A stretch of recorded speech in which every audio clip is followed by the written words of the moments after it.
Oi, gente, sejam bem-vindos para mais um vídeo. Como que vocês estão? Tudo certinho? Hoje vai ser aqui assim, sentadinho, que eu tenho algumas coisas para falar para vocês. E aí, olha, daqui a pouquinho a gente continua com daquele momento que nós paramos o outro vídeo, quando a gente chega em Arapiraca, tá bom? Mas antes... Ai, como que eu posso falar? Primeira coisa, gente, pega até um cafezinho, tá? Não esquece do café, não, porque é melhor até pegar um cafezinho para vocês entenderem o que está acontecendo. Primeiro, eu quero deixar bem claro que isso daqui não é um vídeo de reclamação, porque às vezes tem gente, não todo mundo, obviamente, mas tem algumas pessoas que confundem as coisas e acha que, porque Adriano só reclama. Não, muito pelo contrário, a gente apenas, igual eu sempre falo, compartilha as coisas que acontecem e que acontece com todo mundo, só que no meu caso é diferente, que eu acabo compartilhando com vocês através de vídeo, né? Então, às vezes parece que é uma reclamação, e às vezes até é uma reclamação, mas nesse caso hoje específico, é um alerta, entendeu? E também um pedido muito carinhoso, e assim, principalmente para as pessoas que moram fora do país, eu gostaria que vocês entendessem o que eu vou falar agora. Bom, todo mundo lembra do assunto ainda lá do correio. Só para deixar claro ainda sobre aquele ocorrido, que o prazo do correio, não sei se vocês lembram, que eu fiz a reclamação de 5 dias úteis, termina amanhã, que é dia 30, isso, dia 30 de agosto. Hoje eu tô gravando agora nesse momento 19/6, dia 29 de agosto. E eu não posso fazer nenhuma reclamação, não posso, quer dizer, reclamação já foi feita no correio, né? Quer dizer, eu não posso entrar com nenhuma ação antes de esperar o prazo que eles pediram de 5 dias úteis para eles me mandarem alguma correspondência, tipo assim, alguma resposta, né? Correspondência não, uma resposta através do e-mail. Eles deram um prazo máximo de 5 dias úteis, que termina amanhã. Então, por exemplo, se eu fosse hoje no Procon, eu vou no Procon, tá, gente? Eu vi várias pessoas escrevendo: Adriano, procura o Procon, que é de pequenas causas e não paga nada, lá resolve, que não sei o quê. Inclusive até a Rosana, aquela minha amiga e minha cliente, também falou a mesma coisa. E ela já resolveu vários pendengas, sabe, gente? Assim, perrenguinhos de loja, de um monte de coisa no Procon. Só que eu preciso esperar até amanhã.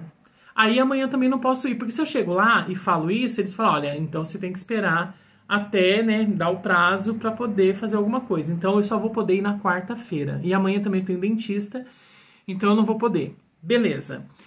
Vocês lembram que eu paguei num valor de R$15, que foi a taxa de, acho que de imposto, alguma coisa assim, né? Para eles poderem liberar de Curitiba. E nada além disso. E deu o que deu. Vocês estão lembrados que eu falei que eu tenho uma amiga, que foi a mesma, né? Que enviou aquela cesta de café da manhã? Então, ela mora em Lima, lá no Peru. E ela entrou em contato aqui com a Floricultura e acabou enviando. Deu tudo certinho, mas daqui de Jacareí mesmo. E ela também me enviou, ela já tinha falado: Adriano, eu enviei uma encomenda para você, para chegar na sua caixa postal, e ela falou que tem um monte de coisinhas para comer, algumas coisinhas lá que ela mandou, né? E ela me enviou o número de rastreio, e ela tinha enviado um e-mail, só que no e-mail eu não conseguia abrir as imagens. Eu fazia download, nada de abrir as imagens, e eu fui e procurei lá no Instagram se ela tinha enviado alguma mensagem para mim através de lá. E eu cacei, não achei. Daí eu fui lá pro spam. E aí eu procurei, até que eu achei e ela tinha enviado o número de rastreio. Quando foi hoje de manhã, eu consegui achar e coloquei lá o número de rastreio. E por incrível que pareça, gente, o que ela me enviou está parado no Rio de Janeiro, esperando o pagamento também. E aí, só que no Rio de Janeiro. E aí eu fui e falei assim: agora eu vou entrar lá no site do correio para poder pegar o número de rastreio para saber quanto que é o valor. Tudo certinho. Quando eu entrei, lá estava dizendo que eu tenho prazo para poder fazer esse pagamento até amanhã, dia 30 de agosto. Amanhã termina esse prazo, então eu tenho que pagar. Só que, pasmem, eu já até falei isso lá no Almoço Fofoca hoje, bem no finalzinho. Além desse valor de R$15, mais um valor de R$200. Então, um total de 215 e alguma coisa para poder pagar, para eles liberarem esse produto. My Love foi hoje no correio, lá, pra ver se tinha chegou algum papel. Não chegou, só que dessa vez, gente, não chegou nenhum papel do correio me avisando que tinha alguma encomenda parada lá no Rio de Janeiro, da forma que aconteceu daquele do Canadá, que tinha uma cartinha lá na caixinha, né, avisando. Ou seja, se a pessoa, que no caso é a Dani, não tivesse me mandado o número de rastreio, eu não ia ficar sabendo que a encomenda dela está parada no Rio de Janeiro. E aí o trem ia voltar para ela da mesma forma. Olha só para você ver. E aí o que aconteceu? Ele foi lá, conversou, explicou. Aí a moça, a supervisora, hoje pela manhã, falou assim que eles não têm nenhuma informação quanto a isso, né? Por exemplo, ela não sabe, ela não entende o porquê que lá, essa central lá do Rio de Janeiro, não enviou nenhum comunicado para a agência daqui, ou seja, para minha caixa postal, dizendo que tinha. Aí ela falou, a única coisa que ela falou, tem que pegar o número de rastreio. Tá, tudo bem, a Dani me enviou. E se por um acaso a pessoa não tivesse me enviado o número de rastreio, como aconteceu daquela do Canadá, que não me enviou o número de rastreio, né? Então, assim, olha só pra você ver a confusão, gente. Às vezes, aparentemente, é algo tão simples, mas o pior está por vir. Eu entrei em contato com a Dani através lá do e-mail e também através lá do Instagram. E falei pra ela, fiz print, entendeu? Lá desse papel do correio, mostrei pra ela e ainda falei assim, Dani, eu tô até com medo de ter que fazer esse pagamento, né? Pagar pra eles liberarem e acontecer a mesma coisa que aconteceu, ou seja, não chegar até nas minhas mãos, nas nossas mãos aqui. E aí ela falou assim, mas Adriano, eu paguei por isso, eu paguei para enviar para você. E adivinha quanto que ela pagou, gente? $75. Ela me falou hoje que ela pagou $75. Eu não sei quanto que vale a moeda lá no Lima, mas se fosse nosso aqui em real, daria 300, quase R$400. Eu acho que daria 380 alguma coisa de reais para poder enviar. E ela falou que pagou $75 para enviar pra gente, mais $75 para enviar algumas coisas para a família dela. Eu falei assim, meu Deus do céu, eu não tô acreditando. Olha só para você ver, a pessoa pagou $75. Tá. E aí ela falou assim, eu falei assim, ô Dani, infelizmente não tem como, porque o prazo é amanhã. Ela falou assim, Adriano, tem como eu te enviar esse dinheiro para você pagar? Porque eu faço questão que você receba, porque eu comprei tanta coisa para vocês. Eu falei assim, Dani, mas eu não sei como que fazer, porque eu tô com medo de pagar e não chegar. Daí ela falou, olha, como que eu posso estar te enviando? Eu falei assim, você tem como fazer Pix? Aí ela falou assim, não, Pix só funciona pro Brasil, então não tem como ninguém de fora do país mandar aqui, coisa que eu não sabia. Eu falei assim, então não sei como que faço. Ela falou assim, olha, faz o seguinte, você tem PayPal? Eu falei, não tenho. Ela falou, baixa aí, né, tipo, cria uma conta para poder eu enviar para você. Eu falei assim, ai, tá bom. Nunca fiz, gente, nunca mexi com PayPal, nada disso. Fiz o download, vi alguns vídeos de como criar a conta, criei a conta. Aí eu falei, e agora? O que tem que fazer? Daí ela falou que eu tinha que enviar... Resumindo, eu tinha que enviar, solicitar através do e-mail dela, daí ela fez. Beleza. Ela me enviou o valor de R$215,72, que eu acho que é o valor lá que tem que pagar. Cobrou uma tarifa de R$14 e algumas coisinhas só para fazer essa transação. Quando chegou no aplicativo, tava assim, saldo em espera. Aí eu falei assim, gente, mas o que é isso? Aí eu falei para ela, ó, chegou, só que tá em espera, o que eu faço? Aí eu entrei em contato com a central do PayPal, aí o rapaz me informou, perguntou se era uma transação pessoal ou se era algum pagamento de algum objeto, alguma venda, alguma coisa. Eu falei, não, foi pessoal. Ele me informou, olha só para você ver, eu não sabia nada disso. Ele falou, olha, transação pessoal não pode ser feita através do PayPal. Como você é a primeira vez e você criou essa conta agora, eu vou conversar com o meu supervisor para ver se ele pode liberar esse saldo para você. Eu falei, ai meu Deus do céu, Senhor Jesus. Aí ele foi, conversou, liberou. Aí liberou tal, né, ficou 201, aí eu completo o restante. Aí o que aconteceu? Eu falei, tá, e agora eu faço o quê para poder pegar esse dinheiro, para poder fazer o que eu tenho que fazer? Ele falou, olha, você tem que adicionar uma conta bancária. Só que isso daí, olha isso, gente, só que isso daí você vai adicionar a conta bancária, vai fazer a transferência, só que vai cair na sua conta, compensar, em até 5 dias úteis. Eu falei assim, Senhor Jesus, mas o negócio vence amanhã, né? Ou seja, o prazo é amanhã, não tem tempo para isso. Eu falei, Senhor Jesus, eu falei assim, aí eu conversei com a Dani, daí eu fui adicionar e fazer a transferência. Para fazer a transferência demora até 12 horas, segundo a informação que apareceu para mim. Por exemplo, eu solicitei a transferência, eu tenho ainda 12 horas após essas 12 horas que eles vão liberar para poder fazer a transferência dentro de 5 dias úteis. Aí eu falei pra Dani, eu falei assim, Dani, eu vou fazer o reembolso pra você desse dinheiro porque não vai compensar, não vai ter jeito, entendeu? Não tem o que fazer. Aí ela foi e falou assim, Adriano, pode deixar que eu vou dar um jeito. Resumo, gente.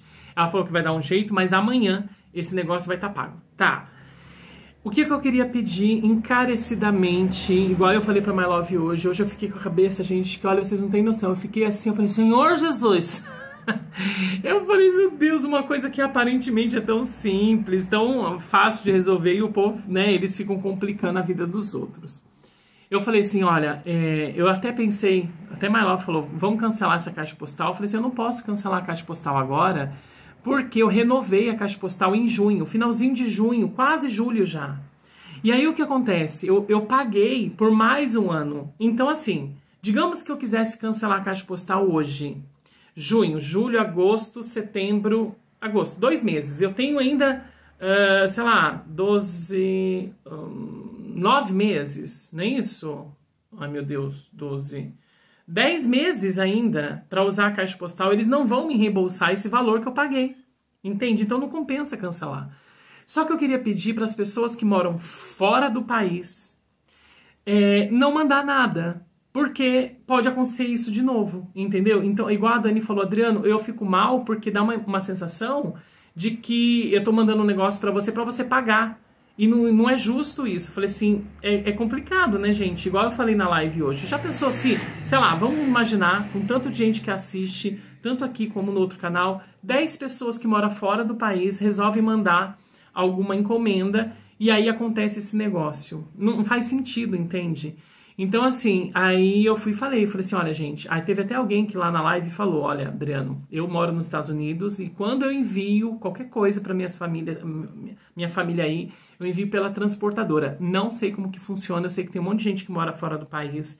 Se vocês fazem isso, escreve aqui no comentário como que vocês mandam, entendeu? Porque eu já vi que por correio é muito complicado.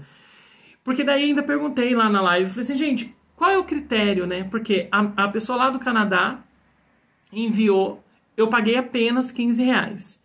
A Dani mandou de Lima, que é aqui na América do Sul, e tá falando para pagar R$215. Como que funciona isso? Aí teve alguém que escreveu que é por pesagem, né? Ou seja, o povo, eles pesam. Então, mas ela pagou $75. Enfim, gente, são coisas que eu não entendo porque eu não trabalho lá. Mas é só um alerta mesmo, não é nem reclamação, tá, gente? Porque são coisas que muitas vezes a gente não prevê que aconteça, mas para evitar a fadiga, pelo menos assim, pessoas que moram fora do país, eu acredito que isso vai sempre acontecer. Então, para evitar, eu fico chateado porque eu penso nas pessoas que vão lá, lembra que eu falei? Vai lá, vai mandar, sei lá, gente, um caderno. Vai lá na papelaria, compra lá o caderno, embrulha, aí faz uma cartinha, aí envia com tanto carinho, e aí vai e acontece um trem desse, entende? Então, assim, eu fico chateado porque a pessoa depositou o tempo dela, né? Não é que desperdiçou, depositou ali o tempo dela para poder, a energia dela, sabe? Para poder enviar, e aí acontece um negócio desse. Pelo menos, eu fico de mãos e pés atados. E só para vocês terem uma ideia, a gente tá indo lá toda semana agora para ver se tem alguma coisa, justamente para não acontecer o que eles falaram. De ficar muito tempo longe do correio. O que não dá e todo dia, né? Todo dia não tem como fazer isso. Então vamos aguardar agora. Quando tiver um resultado a respeito disso, eu aviso vocês, tá bom, gente? Mas olha que transtorno, sabe, gente? É algo assim que eu fico olhando e falando, meu Deus do céu, poderia ser muito mais fácil de resolver. E sobre PayPal, gente, como eu nunca tinha trabalhado com isso, quer dizer, nunca mexi com esse trem, eu achava que poderia pagar, né? Foi ela até que me sugeriu pagar ali mesmo, mas não pode pagar também, tá, gente? Não pode fazer o pagamento pelo PayPal ali, porque é código de barras e eles não aceitam. Não sei como que isso funciona, já procurei um monte de vídeo pra poder fazer, mas não tem como. Enfim, gente, olha, mudando agora um pouco de pato pra ganso, lembra que eu parei naquela parte lá do... Gente, me deu até dor de cabeça hoje também por causa disso, acredita? Eu fiquei assim, com o juízo tordoado, mas eu falei assim, não, vamos aguardar para ver como que vai resolver, enfim. Lembra que eu parei lá em 87, até mostrei para vocês, que daí nós fomos para Arapiraca, tudo, aí vamos lá, tá, gente? Vamos lá continuar. Olha só. Vou continuar então daqui, ó. Queria muito ganhar um carrinho. Assim que a gente chegou lá em Arapiraca, nós fomos morar na casa da minha avó. Porque, como ainda a gente não tinha casa, nada, nós ficamos um tempo ainda na casa da minha avó e dividi um pouco, né? Eu com meu irmão na casa da minha tia, né? Que eu tinha muita amizade com meu primo, tudo, e aquilo começou a distrair minha cabeça. Vamos lá. Queria muito ganhar um carrinho de brinquedo, mas meu pai não estava em condições financeiras. Chorei, mas me conformei. Foi difícil, quando eu completei 10 anos. Até que no aniversário seguinte, eles, né, meus pais com mais condição, pôde me dar aquele brinquedo simples, mas era o que eu mais queria. E aí esse carrinho, gente, era um carrinho que virava de ponta cabeça, tipo Hot Wheels, sabe? Só que agora, eu não lembro o nome do carrinho. E aí não era nem loja de brinquedo, era numa papelaria. E toda vez que eu ia pra escola, eu passava de frente dessa papelaria para ver esse carrinho. E eu chorei, eu lembro que eu chorei quando eu completei 10 anos. Eu chorei muito que eu queria esse carrinho, não era possível. Enfim, aí quando foi no ano seguinte, a gente já estava morando na nossa casa. E eu lembro que quando chegou no meu aniversário de 88, eu lembro que na volta eu passei lá, vi o carrinho e daí, de novo, né, fiquei imaginando o carrinho quando cheguei em casa. Minha mãe falou assim, Adriano, vai lá na minha cama e pega lá um negócio que tem lá em cima pra mim, fazendo um favor. Aí eu fui. Quando eu cheguei lá, a gente tava lá a caixa enorme, porque era uma caixa grandona que tinha uma pista, assim, sabe? Que tinha até looping, 2 loopings, assim, com uma curva, sabe? E eu não acreditei, gente, mas o que eu brincava com aquele trem, olha só pra você ver, né? Vamos lá. Já estava com 11 anos e veio uma bomba na minha cabeça e da minha família. Fiz exames e descobri que estava com reumatismo. Eu estava na 4ª série, isso já foi em 89, quando isso aconteceu. Fiquei muito triste, pois já tinha problema de garganta, bronquite e agora estava com reumatismo. Na verdade, eu tive uma febre reumática, inclusive tem até vídeo aqui no canal, já bem antigo, mas eu gravei um vídeo para falar a respeito disso. Eu que sempre pulei, não sentia nada, absolutamente nada, mas tive que fazer um tratamento com injeção durante 2 anos. Eu lembro que quando eu fiz os exames, que tinha um doutor lá, eu nunca vou esquecer o nome dele, se eu não me engano é Dr. Gilson, um pediatra.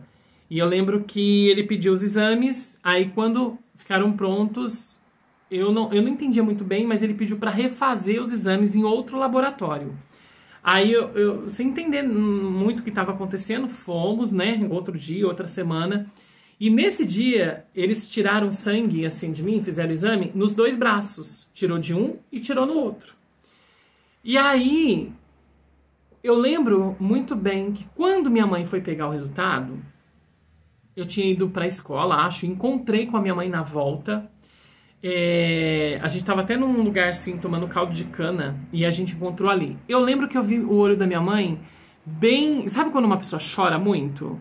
E aí eu falei, mãe, você chorou? Daí ela falou assim, não, é que espirrou limão. Nunca vou esquecer disso, olha só pra você ver. Ela falou, espirrou limão no meu olho. Eu falei, limão no olho? Mas aí depois ela foi e falou que eu tinha que fazer ali mesmo, que eu tinha que fazer tratamento com bezetacil durante um tempo, 2 anos, né?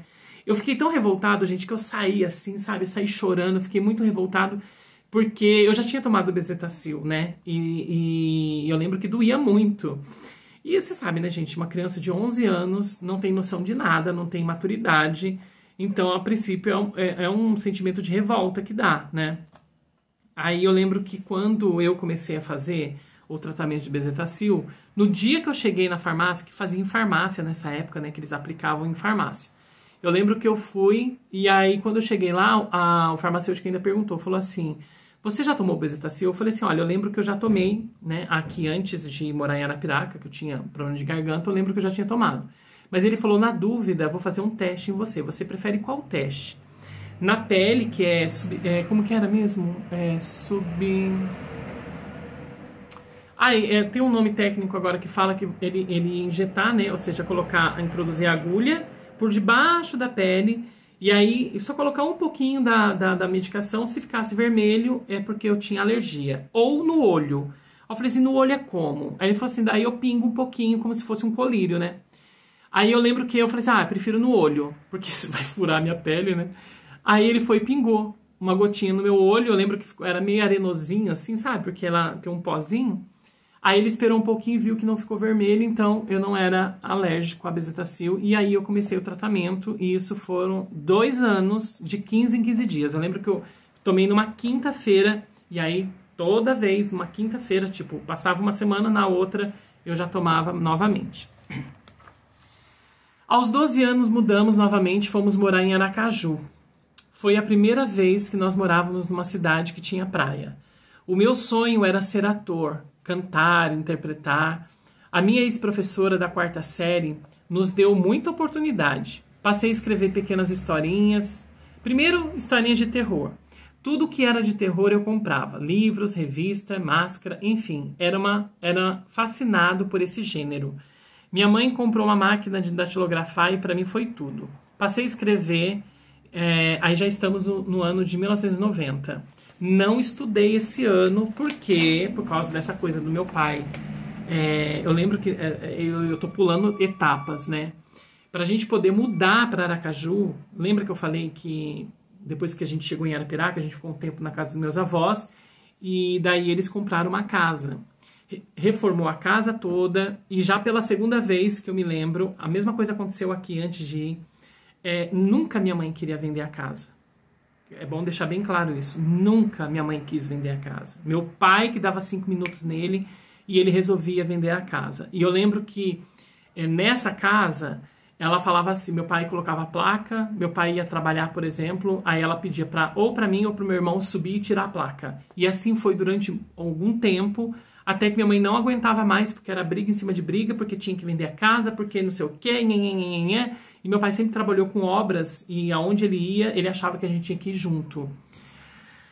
E aí, não teve jeito, gente. Vendeu a casa, aí, como ainda faltava, em 89, sei lá, 2 meses para eu finalizar o ano letivo daquele ano, aí a gente ficou morando na casa da minha tia. Da minha tia. E aí ficamos lá, terminou o ano, aí fomos em dezembro de 89 para Aracaju. Fomos para Aracaju, lá ficamos apenas 4 meses e fomos para Simão Dias. Numa cidade pequenininha do interior, perdão, tá, gente? Numa cidade pequenininha de lá de Sergipe, que também era por causa de obra, da onde meu pai estava trabalhando. E eu lembro que nessa época a gente morou dentro da obra, que era um conjunto habitacional, e tinha várias casinhas e algumas já estavam prontas, e aí a gente ficou lá. Tanto é que os móveis que minha mãe tinha não cabia na casa de tão pequena que era, e aí fez o quê? Colocou apenas aquilo que era o básico na casinha, e aí numa outra casa deixou tudo embalado, porque não era definitivo a gente morar ali, e aí deixou tudo fechado, encaixotado, numa outra casinha, e ali nós ficamos, eu acho que nem 2 meses. Inclusive, eu tomei bezetacil num hospital, tava até sem energia, nunca vou esquecer, nessa cidadezinha também. Enfim, voltamos para Arapiraca e por essa razão eu perdi o ano, né? Ou seja, o ano de 1990 eu acabei perdendo. E aí ficava louco da vida quando ia para o centro da cidade de Aracaju, era muita alegria, olhava aqueles prédios enormes, ia para uma ilha que... Não sei se é ilha, tá, gente? Falava Atalaia Nova, eu achava que era ilha. Tinha que atravessar o mar com uma balsa, era muito legal, mas durou muito pouco tempo. Meus pais começaram a se desentender a partir daí. Muita coisa foi mudando entre eles, mas estávamos vivendo conforme a vida nos apresentava o caminho. Fomos morar numa cidadezinha, ainda no mesmo estado, mas ficamos... Eu tinha colocado 1 mês, mas eu acho que acabou passando de 1 mês. 2 meses não, foi menos que isso. Por motivos do trabalho do meu pai, onde ele fosse nós tínhamos que ir. Em maio do mesmo ano, voltamos a morar em Arapiraca e voltamos a morar na casa da minha avó. De novo. Ai, vocês imaginam, né, gente? Que daí eu já tava com 12 anos, não era mais aquela criança de quase 10 anos, morar na casa dos avós novamente. E aí eu queria assistir televisão, não podia, porque meus avós nem tinham televisão em casa, eles não tinham televisão em casa. Então, assim, eles não estavam acostumados com isso. Então, tipo, 7 horas da noite, 8 horas no máximo, já tinha que desligar, porque eles já dormiam. Eles dormiam muito cedo, acordavam muito cedo para rezar o terço. E aquilo me incomodava profundamente, né? Mas o que eu ia fazer? Fala pra mim, né? Moramos um tempo na casa dos meus avós, da parte do meu pai. Era muito difícil, eu queria assistir até tarde, mas não podia. Apanhava para ir pra igreja. Já não tinha mais paciência para ficar ouvindo o padre falar. Não tinha mesmo, gente. Para falar bem a verdade, nessa época não tinha mesmo. No meu canto, continuava escrevendo as minhas histórias. Eu acho que era uma válvula de escape, né? Que daí ali, escrevendo aquelas historinhas, eu meio que viajava, sabe? E o tempo foi passando. Pedia dinheiro pro meu pai para comprar lanche, mas saía da frente dele e ia comprar revista de terror, que naquela época tinha bastante revista em quadrinhos, né? De terror. E assim fui acumulando revistas, livros, pôsteres e as minhas histórias. Fomos morar numa casa, acredito que, sei lá, ficamos uns 3 meses, maio, agosto a gente já estava morando numa outra casa, que era a casa de aluguel. Fomos morar de aluguel, numa casa grande de aluguel, graças a Deus ia ter o meu quarto. Nunca tinha tido o meu quarto só meu. Transformei o meu quarto no quarto do terror. Todo mundo tinha medo de entrar nele, tinha muitos quadros de terror, enfim, era o quarto do meu sonho. 1991. Conheci muitas pessoas morando nessa rua, principalmente crianças. A rua era de terra. Podíamos brincar até tarde, jogar bola na rua. A rua não era movimentada, era muito difícil passar um carro. Ia quase todo fim de semana no cinema, na matinê, é verdade. Lá em Arapiraca, nessa época, agora mudou muito. Desde 94, quando nós voltamos, eu nunca mais voltei para Arapiraca. Mas eu sigo um canal, né, Coisas de Arapiraca, e eu vejo como mudou o centro da cidade, como cresceu Arapiraca, agora tem shopping, mas antes não. Antes não tinha absolutamente nada, a única coisa que tinha mesmo, gente, de entretenimento era cinema. Sabe aquele cinema que tinha até aqui também, não tem mais, que agora tem shopping, né? Mas sabe aquele cinema que tinha, era uma sala só? Lá tinha 2 cinemas. Um era para adulto, o outro era para filme comum mesmo. Só que naquela época, vamos supor, você pagava para ir no cinema, aí você podia assistir 2 filmes. Não sei quanto que é agora de cabeça, mas digamos, você pagava R$20. Aí você podia assistir 2 tipos de filmes ao mesmo tempo, 2 sessões. Então sempre o primeiro era tipo de artes marciais, filme mais bobinho. O segundo sempre era o lançamento, assim, sabe? O top das galáxias. E eu praticamente todo domingo eu ia na matinê. E muitas vezes sozinho, porque me distraía. Aí eu gostava de assistir os 2 filmes, sabe? Aí depois terminava um filme, tinha um intervalinho, sei lá de quantos minutos, tinha lanchonete lá dentro, você não saía do cinema, né? Você ficava lá numa lanchonetezinha, voltava novamente, era muito legal, então eu gostava bastante. Olha lá, cadê? Já tinha amado uma pessoa que prefiro não revelar agora. Amei essa pessoa do fundo do meu coração, mas foi passageiro. Era um romance proibido.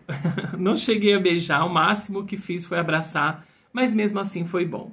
Tinha uma outra pessoa nessa rua que eu coloquei aqui que me amava. Acho um pouco exagero, gente. Lembrando que eu escrevi isso aqui em 99, tá? Eu acho que não me amava coisíssima nenhuma. Gostava de mim. Mas enfim. E mesmo sabendo que eu gostava da outra pessoa, essa outra pessoa, gente, ela queria o meu bem, entendeu? Olha só pra você ver. Só tive sentimento de amizade por essa outra pessoa. O que mais me marcou neste ano foram as crianças da rua que eu morava e a escola. Cursei a 5ª série à noite e comecei a fazer teatro na escola. E era o meu sonho estudar à noite, sabe, gente? Em 1991, nunca vou esquecer. Foi um ano muito legal. Eu ganhei muitos amigos, mas uma que me marcou foi a Fabiana. Estudamos na mesma classe este ano. Foi um ano muito bom em todos os sentidos. Foi mesmo. E aí, gente, olha, eu vou só ler mais um trechinho e a gente já finaliza porque eu já tô vendo que tá gigante esse vídeo. Olha lá. Neste mesmo ano, de 91, comecei a escrever uma história chamada Vingança Fatal. Olha, porque eu assisti aquela novela mexicana da SBT e aquilo me inspirava. Essa história era bem interessante, foram 300 páginas e tenho elas comigo até hoje. A história do início ao fim é um grande drama. Ao mesmo tempo, escrevia as histórias de terror. Vingança Fatal foi a primeira história comprida, que eu já tinha escrito. Não mostrava para ninguém, a não ser para alguns amigos mais próximos. Ela nunca foi publicada. E aí, gente, depois a gente continua então, porque tem muita coisa ainda. Olha só pra você ver, não dá pra gente eu falar tudo em um só vídeo, tá bom? Então é isso, gente. Espero de verdade que vocês tenham gostado. Se gostou desse nosso bate-papo aqui, tá, gente? Vocês entenderam sobre o correio, né?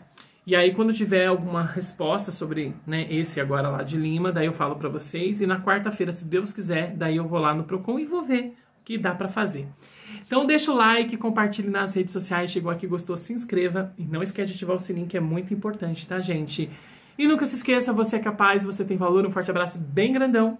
E até o próximo vídeo, se Deus quiser. Beijo!